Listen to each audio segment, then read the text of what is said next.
আমার এখন আসার সময় হলো লক্ষ্মী? আগে বাবু, বাড়িতে মেয়ে দুটোকে রেখে আসতে একটু দেরি হয়ে গেল। যাও যাও, হাত চালিয়ে রান্না শুরু করো দেখি। ওরা বুঝি এক্ষুনি চলে আসবে, তাড়াতাড়ি কাজ করো।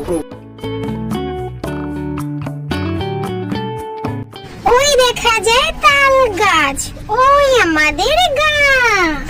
বাহ, তুই তো ভালোই বেশ ছড়া পড়তে শিখে গেছিস। বাবু, আমার না ইলিশ মাছ খেতে খুব ইচ্ছে করছে। ইলিশ মাছ, সে তো অনেক দাম। আচ্ছা, আজকে মা বাড়ি আসুক, আমি মাকে বলবো। ঠিক আছে বুবু।